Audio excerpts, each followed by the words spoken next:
नमस्कार दोस्तों, स्वागत है आपका हमारे इस चैनल स्वर कला में। और आज हम दिखाने जा रहे हैं, आपको बताने जा रहे हैं कुछ अहम जानकारी, कुछ मुख्य जानकारियाँ। जैसे कि अब हम लेसन के हिसाब से आपका ये जो वीडियो है ये बनाने जा रहा हूँ, दिखाने जा रहा हूँ। और यानी सिलेबस के हिसाब से, लेसन के हिसाब से हम अब इस पे आपके लिए वीडियो डालते रहेंगे।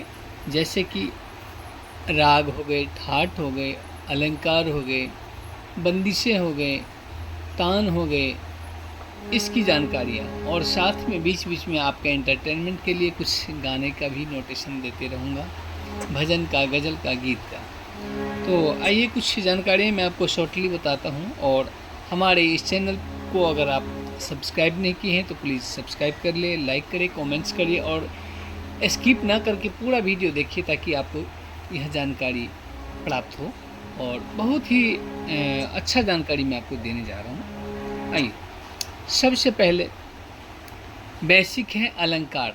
अलंकार में हम बताए थे जो बेसिक नॉर्मल अलंकार 5-7 तैयार कर लीजिए। कठिन अलंकार जो है वो भी 5-7 तैयार कर लीजिए। यानी अलंकार कम से कम आपके पास में 10 से 15 तैयार होना चाहिए। अब जैसे नॉर्मल अलंकार में आपको दिखाता हूँ कैसा है। स स रे ग ग म म प प ध ध नि नि सा सा नि नि ध ध प प म म ग ग रे रे सा सा। इस टाइप का नॉर्मल अलंकार, ये नॉर्मल सरल हो गए। अब कठिन अलंकार क्या है? कठिन में सारे ग सा रे सा ग रे सा रे ग म रे ग म रे ग रे म ग रे ग म प ग म प ग म ग म ग प म ग म प ध म प ध म प म प म ध प ध प म प ध नि प ध नि प ध प नि ध नि ध प ध नि सा ध नि सा ध नि ध सा नि ध नि सा रे नि सा रे नि सा नि रे सा नि सा रे ग सा रे सा ग रे सा। यानी इस टाइप का, इसको हम कठिन अलंकार कहते हैं। तो 10 से 15 अलंकार आप तैयार कर लीजिए। और अलंकार का भी अच्छा टॉपिक मैं आपको बना के दूंगा। और इसके बाद में पहले भी हम दे रखे हैं वीडियो, आप देख सकते हैं चैनल पे जाके। और अलंकार हो गए पहला, उसके बाद हम राग और ठाट पे आते हैं। तो राग ठाट पे जो आते हैं तो यानी ठाट कुल 10 होते हैं।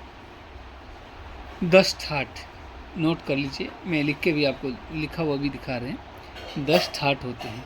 ठाट की जानकारी होना चाहिए। ठाट कौन कौन सा है, 10 में क्या क्या नाम है ठाट का, उस ठाट में क्या क्या प्रयोग हो रहा है, कौन सा नोट लग रहे हैं, कौन सा स्वर लग रहे हैं, और उसके गाने का समय कब है, हमने पहले भी आपको बता चुके हैं। राग का जो मतलब है, राग यानी मूड, राग यानी समय, किस समय में कैसा मूड होता है, उस हिसाब का जो फील आती है उसे राग कहते हैं। उसको राग नाम दिया गया है, ठाट नाम दिया गया है। जैसे कि सुबह के टाइम में ब्रह्म मुहूर्त यानी 4 से 6 का जो समय होता है, ब्रह्म मुहूर्त कहलाता है सुबह में। उस समय जो राग गाया जाता है, भैरव, अहिर भैरव, भैरवी, भजन के तौर पे। उस समय भजन, भक्ति भाव का मन होता है, दिल होता है, भाव रहता है, शांत माहौल होते हैं। तो उसका ये ठाट, ये राग प्रयोग होता है। उसके बाद जैसे जैसे दिन ढलते हैं राग भी चेंज होता है, मूड भी चेंज होता है। अगर हम कहें कि दोपहर वाला जो चीज़ है वो सुबह उठते देरी हम नहीं गा सकते, हम नहीं बजा सकते, हम नहीं चिल्ला सकते हैं। चिल्लाएंगे तो ज़बरदस्ती का सौदा हो गया, ज़्यादा फोर्स करना पड़ेगा, अच्छा भी नहीं लगेगा। तो सुबह में जो सो के जगते हैं या शांत माहौल रहते हैं, उस समय हमारा जो राग है, सूर्योदय से पहले भैरव, भैरवी, ये सब गाते हैं। उसके बाद शाम का जो राग होता है, जैसे यमन हो गए। दिन का जो राग होता है वो आपका जैसे बिलावल हो गए। तो इस हिसाब से आपका असावड़ी हो गई। तो इस हिसाब से सब राग का नाम और समय दिया गया है।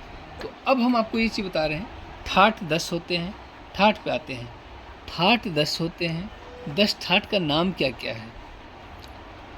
10 ठाट में सबसे पहला जो नाम है बिलावल, बिलावल, यानी बिलावल में कहूँ तो सभी स्वर शुद्ध प्रयोग होते हैं, जैसे कि दिखा रहा हूँ, सा रे ग म प ध नि सा, सा नि धा प म ग रे सा, यानी सारे स्वर शुद्ध प्रयोग किए हैं।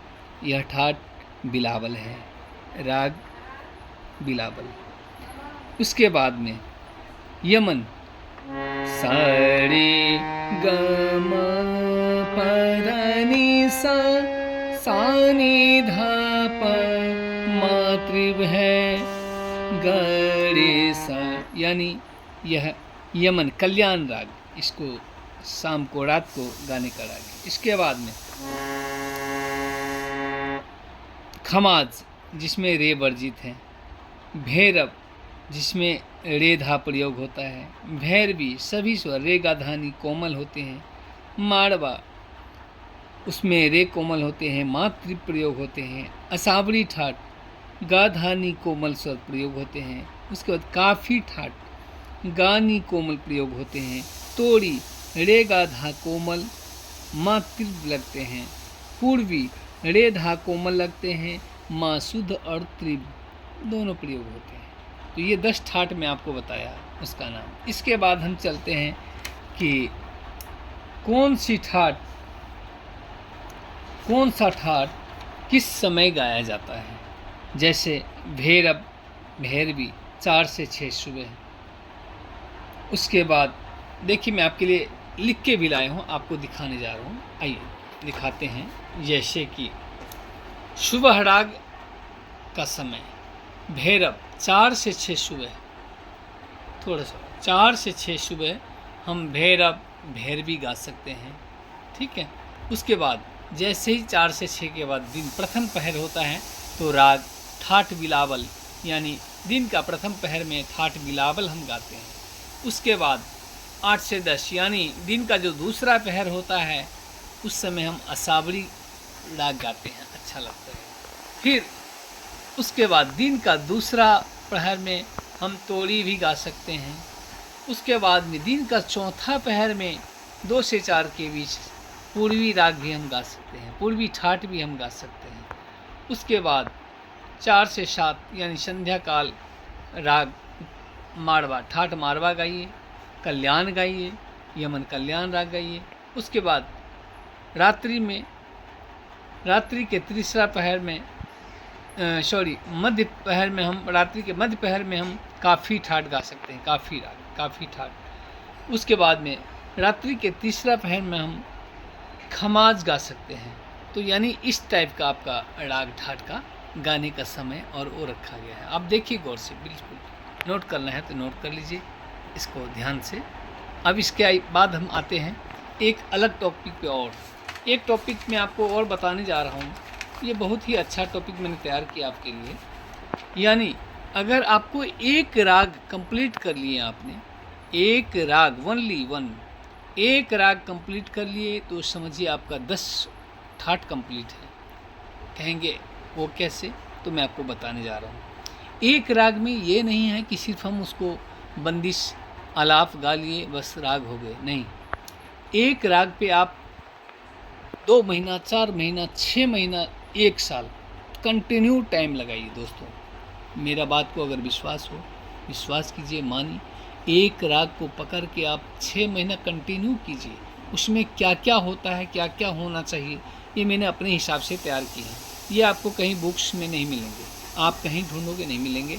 ये मैं अपना अनुभव और मैंने इसको निचोड़ के इकट्ठा किया हूँ जो आपके लिए और सबके लिए। सबसे पहला जो है, एक राग को तैयार करने का यह 25 प्रश्न जरूरी है, 25 को आंसर भी ज़रूरी है इसका। अब हम आपको दिखाने जा रहे हैं एक एक नंबर, ध्यान से देखिए थोड़ा। ठाट, सबसे पहले ठाट। अगर राग आप गा रहे हैं, यानी बच्चा है तो उसका पिता का नाम क्या है। अगर राग हम बिलावल गा रहे हैं, दुर्गा गा रहे हैं, तो उसका ठाट कौन सा है, यानी ठाट बिलावल है। राग हम यमन गा रहे हैं तो उसका ठाट कौन सा है, उसका पिता कौन सा है, कल्याण है। ये जानकारी। सबसे पहले हमें राग में ठाट की जानकारी होना चाहिए दोस्तों। सबसे पहले राग में हमें ठाट की जानकारी होना ज़रूरी है, सबसे पहला नंबर। उसके बाद हमें ठाट राग का आरोह आना चाहिए। उसके बाद अवरोह भी साथ में, पकड़ भी, राग की पकड़ भी आना चाहिए। उसके बाद हम चलेंगे राग की जाति क्या है, राग में ताल कौन सा हम प्रयोग कर रहे हैं, लय कौन सा है, मध्य लय है, त्रिभ लय है, द्रुत लय है। उसके बाद समय, राग किस समय गाने का है, समय किस समय गाने का राग है, ये जानकारी होना चाहिए। उसके बाद राग में हमारी वादी स्वर कौन सा है, कौन सा स्वर वादी प्रयोग होते हैं, संवादी हम किसको बनाते हैं राग में, अनुवादी, वादी संवादी तो सब जानते हैं, अनुवादी स्वर कौन कौन सा हुआ, ये भी ध्यान रखिए। इसके बाद क्या क्या गाए जाते हैं इस राग में, जो राग हम तैयार कर रहे हैं, कोई सा भी राग सपोज कर लीजिए। न्यास का स्वर क्या है उस राग में, वर्जित स्वर क्या है इस राग में, स्वर मालिका अस्थाई, स्वर मालिका अंतरा। उसके बाद रचना बंदिश। इसके बाद में आते हैं तान, तान भी तैयार होना चाहिए 2 4 6। उसके बाद राग का आलाप भी गाने आना चाहिए। उसके बाद किस प्रवृत्ति का राग है, राग क्या कह रहा है, राग का मूड कैसा है, दुख में है या खुश में है या गम में है या कैसे है, किस हिसाब किस प्रवृत्ति का राग है, ये चीज़। जैसे हम कहते हैं वो बहुत सुंदर इंसान है, बहुत अच्छे इंसान है, तो राग किस टाइप का हमारा है।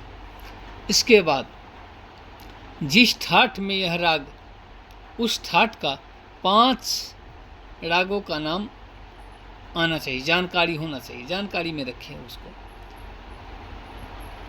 उसके बाद 10 ठाठ का 10 ठाठ जो होते हैं वो पूरी होनी चाहिए, आपको 10 ठाठ का नाम जानकारी होना चाहिए। और जो ठाठ होते हैं 10, उसमें उस ठाठ में मुख्य राग कौन सा है, उसका पहला बच्चा पहला राग कौन सा है। जैसे बिलावल में, ठाठ बिलावल में बिलावल राग है, देख लीजिए, आप नोट कर लीजिए। कल्याण में यमन राग है, खमाज में खमाज है, काफ़ी में काफ़ी है, भैरव में भैरव है, भैरवी में भैरवी है, असावरी में असावरी है, तोड़ी में तोड़ी है, पूर्वी में पूर्वी, मारवा में मारवा। ये मुख्य राग है, इस 10 ठाठ का मुख्य राग है। उसके बाद 25वां जो क्वेश्चन है आंसर, देखिए मैं नंबर डाल के आपको लिखा हूँ और अपने हिसाब से हमने बनाया चार्ट को। गीत, गज़ल और भजन, ये तीनों चीज़ हम जो सीखते हैं, गाते बजाते हैं, इसलिए कि मुझे गाने आना चाहिए, गज़ल गीत भजन बजाने आना चाहिए और गायकी आना चाहिए। तो इसके लिए जब हम ये सारा चीज़ तैयार कर लेंगे तो हमें गीत ज़रूर आ जाएगा, गज़ल हम ज़रूर बना सकते हैं, भजन हम ज़रूर बना सकते हैं। अगर हम ये बना लिए 25 क्वेश्चन तक हम पहुंच गए तो यानी हमारा पूरा सॉल्व हो गया। अब हम कोई दिक्कत नहीं है। एक राग को अगर आप ये सारी प्रक्रिया करेंगे दोस्तों, तो मुझे लगता है कि अलंकार करने के बाद में अगर इस पे आप लग जाएंगे, कोई सा भी एक राग उठा लीजिए आप, मैं कहूँगा बिलावल उठाइए या यमन उठाइए, जो आपको पसंद हो, एक राग कोई सा भी उठा लीजिए आप और उस पर ये 25 क्वेश्चन तक आप कंप्लीट कर लीजिए। उसके बाद आपको कोई सा भी गीत भजन गा सकते हैं। फिर आपको अगली राग में दोस्तों बिल्कुल समय नहीं लगेगा। अगर इसको हम 6 मंथ में तैयार करते हैं, 6 महीने में तैयार करते हैं, तो अगली राग हमारा 1 महीने में तैयार हो जाएगा। तो यानी 10 ठाठ हमारा 10 महीने में तैयार, 1 साल में कोर्स पूरा हो जाएगा। तो इस तरीके से अगर आप करेंगे, इस तरीके से देखेंगे, इस तरीके से सोचेंगे, तो मुझे उम्मीद है कि बहुत जल्दी आप कवर कर सकते हैं, बहुत जल्दी सीख सकते हैं। और घबराने की, उलझने की कोई ज़रूरत नहीं है। बहुत जगह लोग कुछ भड़मा जाते हैं, घबरा जाते हैं, बहुत बड़ा ये है, कुछ नहीं। आप एक एक चीज़ को फोकस करिए, एक एक चीज़ को अध्ययन कीजिए और थ्योरी प्रैक्टिकल दोनों पे काम कीजिए और रियाज कीजिए सुबह के समय, ब्रह्म मुहूर्त में 4 से 6 के समय में, और दिन में अगर टाइम मिले तो कभी कर लीजिए। और मैं ये नहीं कहूँगा कि 4 घंटा 6 घंटा, क्योंकि आज के जो दौर है, व्यस्तता का दौर है, सब बिजी हैं, कोई रोजी रोज़गार नौकरी में, कोई पढ़ने में, कोई स्टडी में, कोई कहीं। तो कुल मिला के कि अगर आप दिन का 1 घंटा से 1.5 घंटा भी निकालते हैं, यानी मंथ में कम से कम 50 घंटे भी निकालते हैं तो आपको जल्दी कंप्लीट हो सकता है, कोई ऐसी बात नहीं है। और ध्यान से कम समय में अगर लगन से आप प्रैक्टिस करेंगे तो जल्दी सीखेंगे। और अगर आप बैठे हैं, प्रैक्टिस कर रहे हैं, ध्यान कहीं और है, गा रहे हैं कहीं ध्यान और है, उससे नहीं। इसमें लगन, गायकी में, सिंगिंग में और संगीत में जुनून सबसे बड़ा चीज़ है दोस्तों। जुनून सबसे बड़ा चीज़ है। अगर जुनून नहीं है तो कुछ नहीं है। आपको जुनून अगर है, इसके प्रति लगाव है, तब आप इसमें कामयाब हैं। तो कुछ कठिन नहीं है। हाँ, स्टार्टिंग में थोड़ी सी है ज़रूर, ऐसा भी नहीं कि बिल्कुल ईजी है, लेकिन करेंगे तो सब संभव है, सब पॉसिबल है। तो मुझे उम्मीद है कि आपको कुछ इससे अच्छी जानकारी प्राप्त हो। और दूसरा एक चीज़ मैं बताऊंगा कि ये 25 करने के बाद इसके पार्ट 2 ये भी मैं तैयार किया हूँ। देखिए इसको ध्यान से कि राग का परिचय कौन सी ठाट से है, पहली नंबर बात कौन सी ठाट से है। उसके बाद दूसरा नंबर आड़ो अबड़ो पकड़, स्वर मालिका, रचना बंदिश, ताल कौन सी लय में है, गाने किस समय का है, किस प्रकार का राग है, कौन सा स्वर लगता है, आलाप, बंदिश, अनुवाद, मतलब जो हम इसमें बताएं, राग की जाति, ये आप अध्ययन कर लीजिए। यानी ये 25 कंप्लीट कर लिए। हमारे जो क्वेश्चन हम तैयार किए हैं 25 के साथ में आंसर भी तैयार कर लीजिए, आपको सारे राग आसान हो जाएंगे। और एक एक चीज़ को ध्यान से आप देखिए, समझिए, सीखिए, खोजिए। आजकल सीखने को हर कोई सीख सकता है, कोई ऐसी बात नहीं है। और देखिए, जैसे अगले वीडियो में आपको मैं ये भी दिखाऊंगा कि राग में कौन कौन सा स्वर हम प्रयोग करते हैं, कैसे बजाते हैं, सारा मैंने तैयार किया आपके लिए। तो आज वीडियो को लंबा नहीं करते हुए आज का वीडियो हम यहीं समापन करते हैं, यहीं एंड करते हैं। और हमें उम्मीद है कि आप खुश होंगे, स्वस्थ होंगे, खुशहाल होंगे और संगीत पे ध्यान देंगे। तो आज के लिए इतना ही दोस्तों। Thank you so much.